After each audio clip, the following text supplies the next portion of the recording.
In the aftermath of the Supreme Court ruling of 31 March 2020 that declared Nelson Chamisa's leadership of the opposition MDC as illegitimate and ruled that ZANU PF is the rightful successor to the late Morgan Tsvangirai, the MDC Alliance top leadership went on overdrive, blaming the outcome of the Supreme Court ruling on ZANU PF. Responding to these allegations, the ZANU PF Director for Information and Publicity, Comrade Tafadzwa Mkwadi, distanced the Revolutionary Party and the nation at large from the opposition's infighting. All those accusations are nonsensical and unfounded at all.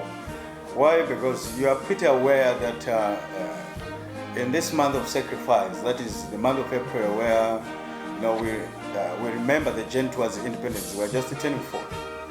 Okay? All those things are some of the things that have been on our table. So we have no really any time whatsoever poke our nose or involve ourselves in whatever that is happening there. In any case, what happens in the MDC, whether MDC 99, MDC T, MDC Alliance, or the other MDCs, I don't know how many they are, it doesn't affect us in any way. We don't get bothered. We really have serious issues to attend to as a ruling party.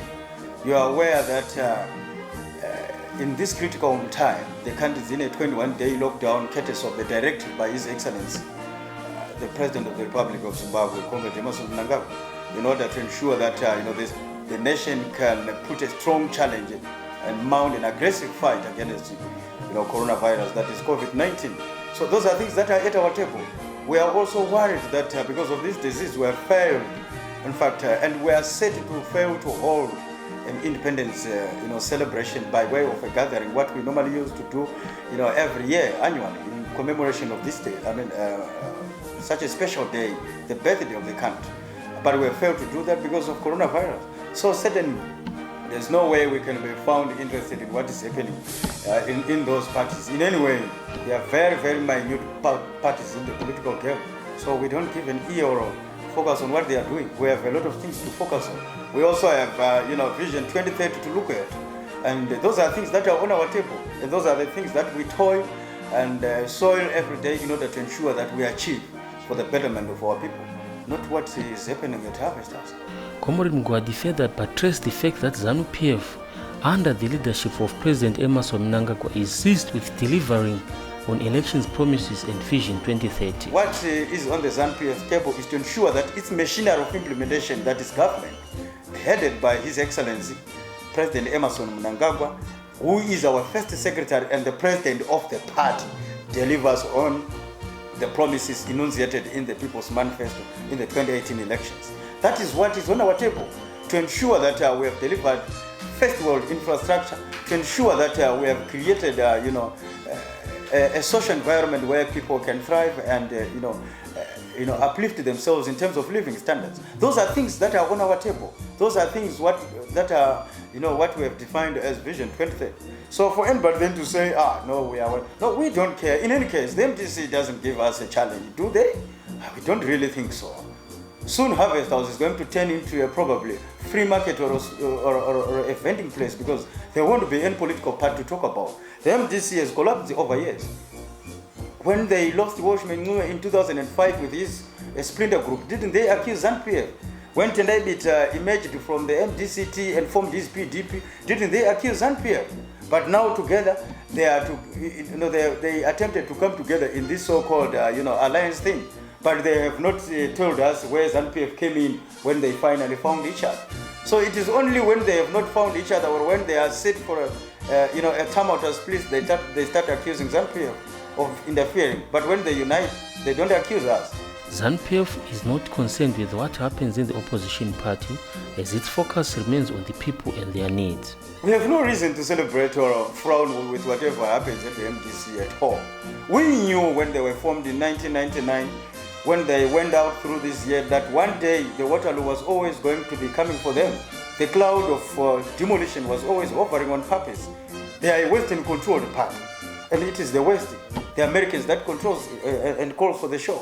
So we don't worry about them. We knew they were a movement that was found on false foundations. It was a movement that was found on distorted political fundamentals. So their day, their Waterloo, was always bound to come, and it is coming. Thanks, it is coming in our lifetime, but we don't worry about it. We are set for a victory in 2023. What we are doing on the ground, the record is clear. Just even at this moment when the nation is mounting this strong challenge against this global pandemic, which has ravaged the havoc across the world, look at how the president has decisively come in order to deal with this pandemic. It is because we are a part that is founded on the shoulders of the people. We are a party that is founded by the masses. We are a mass party. We are a party of the communities, not a party that belongs to Washington or Canberra or London, or that is controlled by a few fortune seekers. That is not what ZANU PF is. We have a well-documented and recorded symbiotic relationship with the people, one that is founded from the manner in which the liberation struggle that brought about this country was prosecuted. That alone tells you what kind of a party we are. So because of that, we don't worry with what happens in the MDC. We don't get worried at all. The MDC, which is in the habit of portraying its internal problems as national problems, was cautioned. We must not smuggle problems in the opposition to make them national problems or country problems. The problems in the MDC alliance of Nelson Chamisa, or probably now after this ruling, I'm told whether it's Douglas Mons or Komich or what or Kupi, we don't even know because we don't bother ourselves about that. But I'm saying that's their problem, not a national problem. And their problem also reflects their own problems themselves, the problems of their foundations. You must be able to respect the decisions of national institutions if you want to be a national leader. But if you can't respect those, then you are a serious challenge to the nation yourself. And you are in what I would call a deadly threat to the throne of power in this country if you cannot abide by decisions of institutions of the state. And it is not the first time. They brought the case of the presidential elections in 2018 and said no, we had won the elections, and they said President Emerson Mnangagwa is not legitimate. That's what they said. Weren't you there? You heard them say that. The case was submitted to judicial scrutiny. The matter was decided upon. They lost the case for what we now call famously lack of V11 forms, which is evidence. They didn't have that. Not even withstanding that, even ahead of that challenge, Nelson Chamisa had gone about saying, no, we don't. What we have is not only evidence, we also have it in embarrassing terms. We have embarrassing evidence. But when they were asked and called upon to substantiate those claims before the court, they failed to produce any V11 forms. They failed to produce or substantiate their claims. They lost the court consequently. But even right now, they have been hobnobbing around the world and the region trying to say, no, we are not illegitimate, we are what? Now the courts have ruled again. The million-dollar question for you is, who is the illegitimate one? The illegitimate one has been found to be illegitimate by the courts, and that's the young man. So sometimes maturity is a virtue in politics. If you are not matured enough, you run around, but it doesn't amount to anything. Steadfast, asked and planned. Don't do too much too fast. Besides blaming ZANU PF, the MDC alliance leadership went on to blame the country's judiciary system, accusing it of being captured. In response to that, Comrade Mgwadi had this to say. Let me ask you this question. How many court cases have the MDC brought to the attention of the courts, be it the lower courts or High Court or Supreme Court or even at the Constitutional Court? How many of them? How many of those court cases have they won and they have celebrated? How many such cases have they won and they frowned? All this just to serve to define what the MDC are. If ever they knew that these courts do not serve a judicial purpose, if they knew that these courts are not a neutral final arbiters of such kind of conflicts within and among their organizations, why did they have to take the matter to the courts in the first place? That shows you that we are dealing with a moribund group of elements that are crybabies who got into politics without a thick skin and they don't know what is involved in the game. They are yet to learn the ropes. They are yet to learn the stakes in the game. Because honestly, ZANU PF has no reason whatsoever to interfere with the courts for whatever purposes involving the MDC or any other citizen. Zimbabwe is a nation that is founded on the rule of law, the supremacy of the Constitution, which Constitution, is the basis for the establishment of our judicial system. Probably second to none in terms of, impartiality and ensuring that there is equality on the law and also pursuing all the observance of the rule of law. I think our courts are second to none in the region. Then for anybody then to come and say, those courts are, interfered with by ZANU PF in order to, cause one or two outcomes for the opposition, that's completely absurd. It's completely ridiculous and probably shamefully hypothetical, to say the least. What boggles the mind is that the MDC only questions the independence of the judiciary whenever they lose a case, but will be heard praising the same judiciary if they win a case. Judiciary independence is not a matter of choice. It is a requirement of the Constitution. It is a provision. It is one of the key foundations of our democracy. Judiciary independence is not in question whatsoever, and that is why the process amounting to the appointment of judges, other members of the judiciary, especially for this justice system that we have, was even submitted to people's scrutiny. You know, the parliamentary portfolio committees went around, consulting people and having interviews being done transparently in public view. So for then anybody to say that, they are not independent because now that Chamisa has lost the case, it's neither here nor there. That's nonsensical. We have a justice system that is in line with the constitutional provisions of the Republic of Zimbabwe. An independent judiciary, one that carries out its justice functions without interference from any other third parties whatsoever. And probably what I would say is that what the MDC is trying to do is amounting to interfering with the justice system themselves. And we are very much worried, and I think sober thinking Zimbabweans must be worried about this attitude. When courts such as the Supreme Court and Constitutional Court have pronounced themselves on a matter of law, it is only logical for people to go by that ruling, because it is a matter of the Constitution and a matter of law. But then if people start accusing the justice system for having ruled to their disfavor, then they say they are captured. That is nonsensical, because that is neither here nor there. It is not supported by any facts or whatsoever. When they lost the Constitutional Court, which they took themselves, it is them who bring these cases before the courts. Why do they bring them? Why do they bother our courts with issues that they are not ready to abide by? In any case, the whole purpose of creating an opposition is to create a government in waiting. You show that you are a serious government in waiting by demonstrating standards of understanding of statecraftness, standards of understanding governance. And this is a matter of basic governance. It's a matter of basic governance. You follow the rule of law. You follow the rules of the court. You observe their ruling. It is judicial independence. But you can't then come and start threatening everyone in the corridors and you say, because they have done this, which is not what I wanted, therefore they are captured or they are doing it on behalf of ZANU PF. No, ZANU PF does not need the support of the courts. We don't need even to be aided by courts. We have won elections since 1980, and that we have won because we are a party that thrives on the masses. We are a party that is grounded on the masses. We are a mass party, and I reiterate that. So we don't need any support from anybody in terms of government institutions for us to proceed with the victory, which is assured anyway. We are a mass party. The MDC we have come across as perennial crybabies who will always find someone else to blame other than themselves, have gone to lengths to apportion blame on all problems to ZANU PF. One would wonder if the MDC wants ZANU PF to help them transform into a strong opposition party. It is not the duty of ZANU PF to create a strong opposition.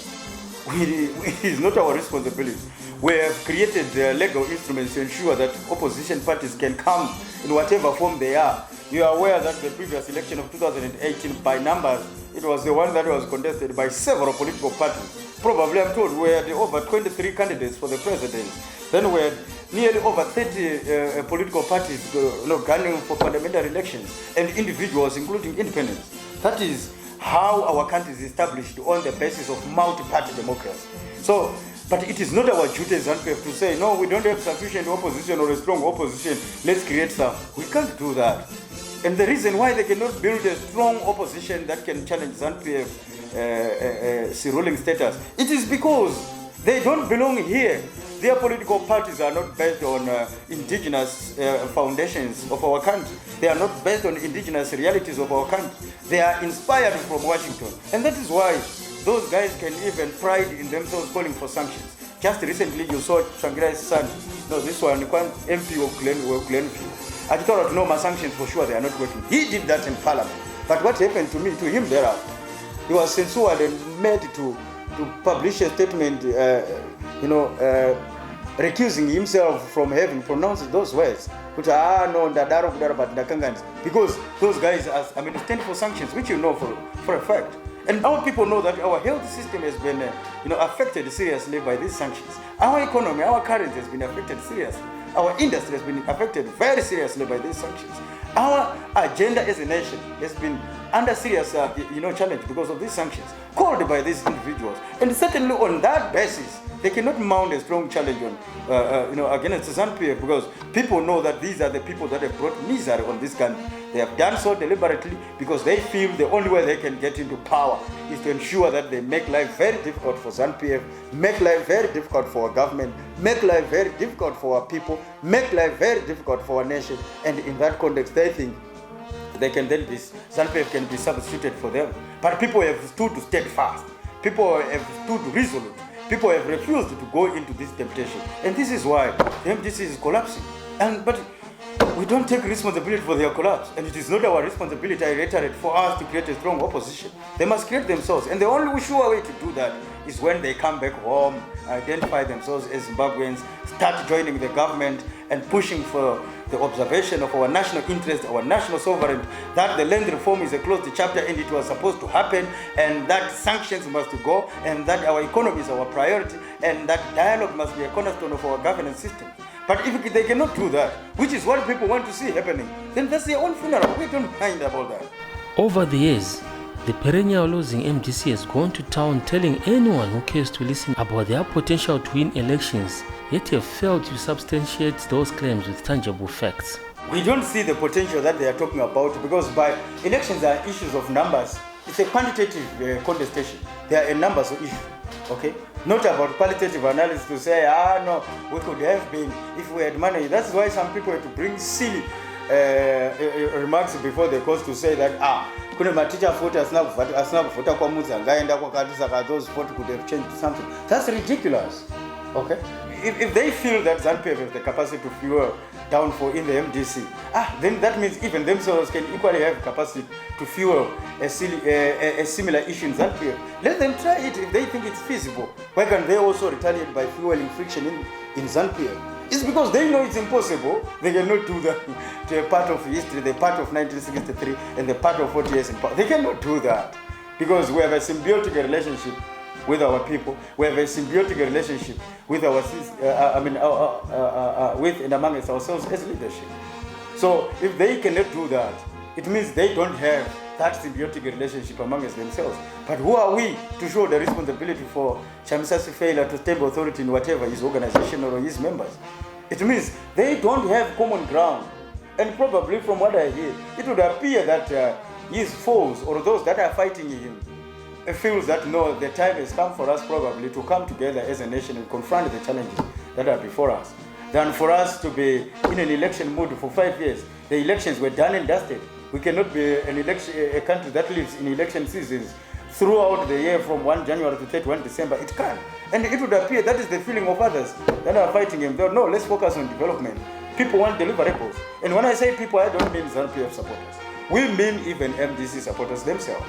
Because at the end of it all, when we are talking about developmental matters, we are talking about all Zimbabweans, and everyone would want to enjoy that. Who celebrates the situation in our hospitals then? But you know that our hospitals have been under sanctions for a long time, and we cannot secure essential medical, equipment for them. We cannot even, purchase drugs on global market in order to equip our hospitals.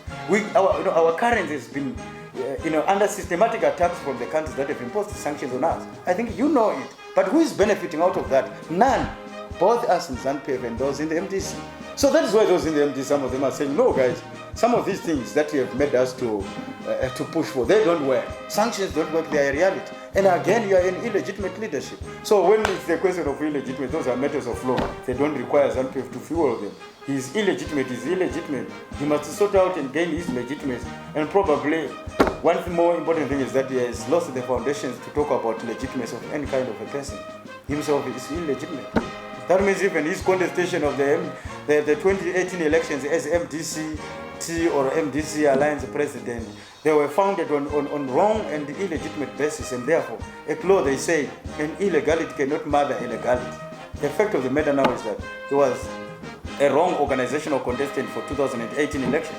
So, good riddance for him. In a bizarre twist to their narrative, the MDC have gone to draw comparisons of Chamisa's usurpation of power in the beleaguered opposition to the November 2017 intervention that ushered in the new dispensation. These are two different cases altogether, and most importantly, the circumstances of President Emerson Mnangagwa's assumption of presidential responsibilities in power in November of 2017 were above board. The courts have pronounced themselves about that, and the matter is now, the matter is it was finalized by the courts. So there's no question about that. Save just to say, when the events that unfolded in November 2017 took place, which is quite very interesting, you hear people now talking about a coup. They say it was a military coup. They say President Emerson Mnangagwa came through a coup. Now let me tell you, have you ever checked what, even the now self-acclaimed president of the MDC, so that's Nelson Chamisa, self-appointed, now that he is now been declared to be illegitimate. What were his remarks about that in November? I quote him very. He said, this was a miraculous transition which came through as a result of tripartite processes. And it is those tripartite processes. And he had just been asked on a show whether this was a coup or not. He said this was not a coup but a miraculous transition, okay, which took place out of tripartite processes. The first one, which was the pressure that was exerted on former President Mugabe by the masses. The second one, it was the processes of,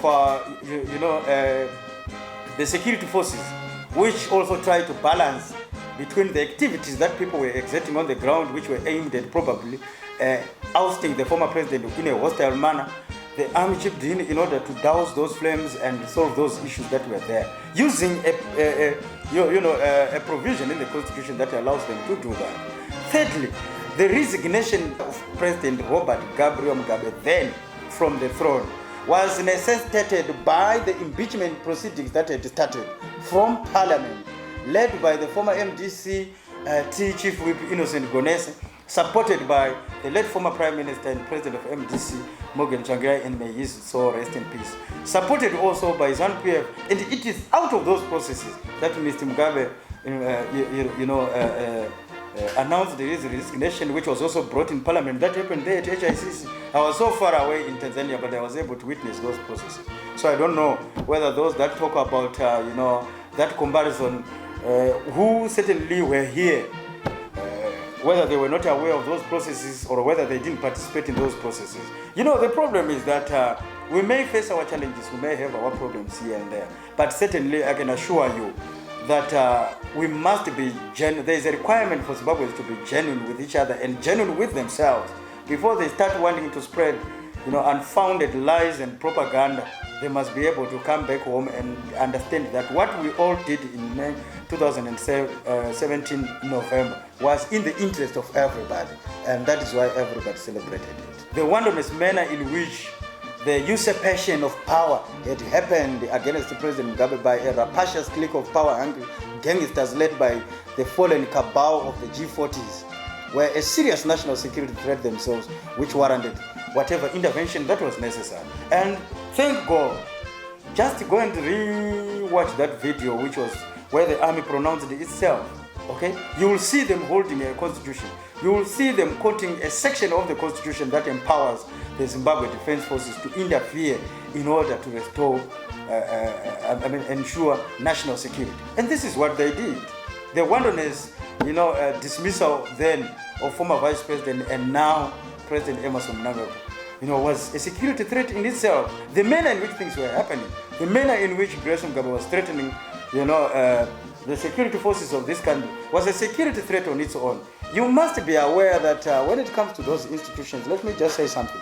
Those are sacred institutions of the state, from which your security is driven from you as an individual and that of myself and everyone. So when you begin to be a threat to those institutions, you are certainly a national threat. And this is what was happening. And that is why there was every reason for whatever happened to have happened that way. Under difficult conditions due to the machinations of the imperial neo-colonialists, ZANU PF has recorded numerous successes that have further strengthened the symbiotic relationships between the Revolutionary Party and the masses. The first thing which we are proud of as a Revolutionary Party is that we have given you land. We have given land to the people in order to ensure that Zimbabweans take full control of their resources, especially resources of economic value. And we have given you the land. Now, when you are failing to be productive on the land that you got, how does that become a ZANU PF failure? It is an individual failure, and you must take responsibility as a person, as a family, as an individual, rather than to be a nation that prides itself in apportioning blame from one person to the other. Take responsibility. I'll come to this new dispensation. When we took land, we did not end there. We started giving people support, okay? That is where the presidential inputs scheme came, the mechanization program, in order to modernize our agriculture. And that is the vision of President Emerson Mnangagwa, to ensure that we do that and ensure self-food sufficiency, okay? But when we have droughts, we have poor rainfall patterns in this country. The El Nino effect is a reality. The cyclones have ravaged us. And now this COVID-19, all these things are disturbing business in the farms. On top of that, the situation gets compounded by sanctions. Who doesn't know that the RB, not only the RB, but the Agribank, which was a bank created in order to provide financial and material capacity as well as knowledge capacity to farmers, was put under sanctions, and it was incapacitated to provide that support in order to ensure that our land reform program can be condemned as a failure. But be that as it may, in this new dispensation, look at the groundbreaking ceremonies that the president has done on industry. How many industries have we put in place? How many industries have we put in place so far since 2017? Okay, how many strides have we made? How many strides have we made as a party in order to fight and combat the vice of corruption? It used to be that secret, they are secret because they are this. How many ministers, former cabinet ministers, some who have been already resigned from cabinet for having engaged in those nefarious corrupt activities, how many of them we have shown a brave face in combating these challenges? And we are still sure along the path that we are going through, that we are going along the direction that we have taken to combat this. We are very clear about that. On top of that, look at the empowerment activities and the project that we have put across the young people in this nation. How many of them, how many successful young people do we have? Both from the farming sector, the retail sector, the transport sector, the tourism sector, the 14 sectors that make the foundations of our economy. How many of them? But then you hear a person who thinks with no development or kuenda kunochinja mari papa Copacabana without generating anything. You are a problem to yourself and you are a failure. That's why you can still get into a committee of minibus and come with Copacabana kuchinja mari. But you are leaving a farm unattended there, and then ultimately you would want to say ZANU PF has failed. No, we have not failed. If we fail, we'll fail with our people. If we succeed together with them, we'll succeed. That has always been like that. It has always been like that. It will always be like that. Look at the infrastructural activities on our roads. Look at the dualization programs that have taken part. All those must point to you fingers that we are on the correct path. But we have been compounded by this challenge of sanctions, which all of you don't want to talk about, because some people have been quoted to say, no, it's not sanctions, it's something else. But you know that these sanctions are real. And I've always asked people, if you think sanctions are not working, like what the American ambassador would want us to believe, the Americans would want us to believe that sanctions are not effective enough. Okay, they are not effective enough. My $1 million question to you is, if they have not been that effective, why have they kept those sanctions regimes for over 20 years now, for over 2 decades, if they are not working? Now, we will tell you that, and the president has always made that clear. With or without sanctions, we will continue to be with our people. We are a mass party. We will not abandon our people. If the sanctions were put in place for us to abandon our people, we will not take that decision. We will remain with our people. If we suffer, we suffer with our people. If we develop with our people. We work with our people, and that is why we are a mass party. We are still going strong, even in those sanctions. We are still going strong. Their moribund, puppets there along Nelson Mandela are collapsing. And you are witnessing it every day. That shows you how strong we are, and that shows you how much the symbiotic relationship with our people have taken us thus far. While the MDC are busy gallivanting around and blaming anyone and everything, on the other hand, ZANU PF has intensified its fight against the COVID-19 pandemic, taking every opportunity to persuade Zimbabweans to abide by the preventive measures as enunciated by the World Health Organization. We are saying stay home, stay safe. COVID-19 is a reality. It kills. Look at how much havoc it has wreaked in Italy. Look at how much death it has left in America and it's still there. Look at the havoc it is causing in London. It is not about whether our health system are, top class or not. It is about the spread of this disease. It kills. I would admit that indeed our hospital systems cannot be comparable to those of Washington. Those in Washington are far much better than ours. Those in Rome, in Italy, in Sampdoria, in Sicily, in Naples, they are very stronger than ours. Those in Spain, in Barcelona, in Madrid, they are stronger than ours. Those in London, those in Nottingham, those in Cambridge, the health system there are stronger than ours. But look at what they have gone through out of this disease. They have lost several thousands of people, and over hundreds of thousands of them have been hospitalized or detected positive of this disease. That shows you that COVID-19 is not about ventilators. It is not about whether Wilkins has the capacity to deal with cases or not. It is about containing the spread of this virus, and we must thank the people for observing the directive given by their commander, Comrade Emerson Mnangagwa, the president of this republic. He has given people a directive to stay within their homes for 21 days and contain the spread of this virus while our hospital system deals with the cases that have been identified. Our infections, the rate of our infections are still at a level where we can manage them, and thanks to a visionary leadership that puts the health and well-being of its people on top of politics, on top of everything. We have our people seated at home and they've abided by that decision. We must thank them, and we continue to say to them, stay indoors. COVID-19 is real. The president needs your support, and you need his support as we collectively as a nation mount a strong challenge against COVID-19, because only through unity we can win this fight. Stay clear of false media narratives or false social media narratives that cases have gone this much or gone this much. I've seen the devil incarnate and self-appointed God's deputies like Hopo Chingon publishing a false story, a viciously false story on Al Jazeera that government is hiding positive cases of coronavirus. I will tell you, what benefit would it bring to ZANU PF or the government to hide positive cases? Now there are only 9. In America there are over 100,000 now. In Italy there are over 300 or 500,000 cases and more than 8,000 deaths. So what do we benefit from hiding deaths of this global pandemic, which has tended to become a serious global disaster? Why would we do that?